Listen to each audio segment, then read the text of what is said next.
Viewers, today we are going to discuss about the matrices and determinants। ये unit number 1 है 9th class का।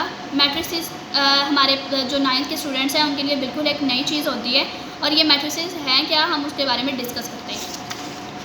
Matrices reality में collection है real numbers का, यानी कि अगर हमारे पास रियल नंबर देखा जाए 0, 1, 2 एंड 3, ये सारे रियल नंबर्स हैं। और real numbers according to definition ये यूनियन होता है रैशनल नंबर का और इर्रेशनल नंबर का यूनियन होता है।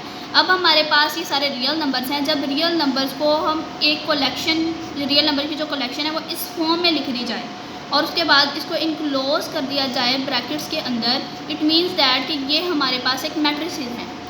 अब हमारे पास जो मैट्रिसेस में जो चीज़ें कॉमन होती हैं वो होता है रोज और सेकंड हमारे पास होता है कॉलम्स। ये हमारे पास कॉलम्स और रोज होते हैं। रोज जो है हमारे पास हॉरिजॉन्टल वे में जो हमारे पास चीज़ मौजूद होगी उसको हम रोज कहेंगे, यानी कि ये एंट्रीज़ है। दरअसल उनको इन चीज़ को एंट्रीज़ बोलते हैं, जो इन ब्रैकेट होती हैं मैट्रिसेस के अंदर, उनको एंट्रीज़ बोलते हैं। अब उसके बाद जो हॉरिजॉन्टल वे में है वो रोज है और जो वर्टिकल वे में है इस फॉर्म में वो हमारे पास होंगे कॉलम्स। जो हॉरिजॉन्टल वे है वो रोज है और जो वर्टिकल वे है वो है कॉलम्स। अब नेक्स्ट चीज़ हमारे पास आती है order of matrices. Order of matrices. अब ऑर्डर ऑफ मैट्रिसेस का हम ये भी चीज़ अंदाज़ा लगा सकते हैं कि जो ये हमारे पास, अगर यही चीज़ मैं लूँ, ये हमारे पास एक मैट्रिक्स है। मैट्रिक्स का ऑर्डर होता है जो रोज़ और कॉलम्स, उस मैट्रिक्स के अंदर जो नंबर ऑफ़ रोज़ हैं एंड नंबर ऑफ़ कॉलम्स हैं उसको हम कहते हैं ऑर्डर ऑफ मैट्रिसेस।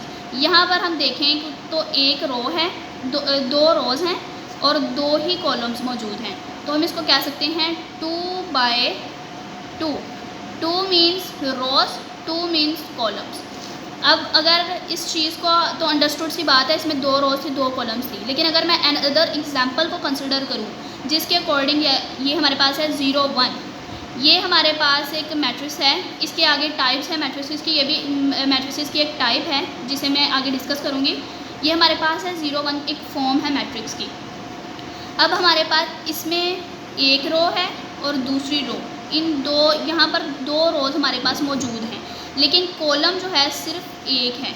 यहाँ कॉलम हमारे पास सिर्फ एक है, तो इस लिहाज से हम इसको नाम देंगे 2/1, यानी कि 1 कॉलम को शो कर रहा है और 2 जो है वो नंबर ऑफ़ रोज़ को इंडिकेट कर रहा है। अब क्योंकि चैप्टर नंबर 1 के स्टार्ट में बस यही चीज़ बयान की गई है, चैप्टर नंबर 1 का जो स्टार्ट है इसमें लॉन्ग क्वेश्चन तो लाजमी आता है, लेकिन इसमें जो शुरू वाले पॉइंट ऑफ व्यू वो क्लियर करने वाले होते हैं, जिन्हें जो सिर्फ डेफिनेशन पॉइंट ऑफ व्यू से शॉर्ट क्वेश्चंस के लिए आते हैं।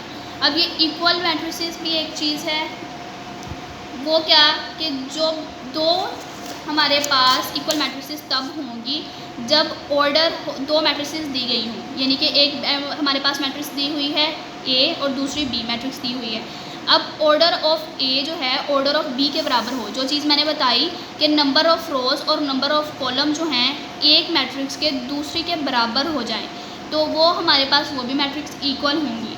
अब अगर उनकी कोरिस्पॉन्डिंग एंट्रीज़ इक्वल हों, इट मीन्स दैट कि अगर ये हमारे पास 0 है और 1 है, ये एक मैट्रिक्स है और दूसरी मैट्रिक्स है 0 और 1, सेम सिमिलरली यही वैल्यूज़ हैं। अब ये भी चीज़ और ये भी जगह, ये हमारे पास कोरिस्पॉन्डिंग एंट्रीज़ हैं, तो ये अगर बराबर होंगी तो इट मीन्स दैट ये भी इक्वल मैट्रिक्स है। और ये हमारे पास 1.1 के लिए जो इंट्रोडक्शन था वो हमारा यहीं तक इख्तिताम पज़ीर हुआ है। अब 1.2 के लिए जो इंट्रोडक्शन होगा वो नेक्स्ट वीडियो में इंशाल्लाह मैं लाजमी बताऊँगी।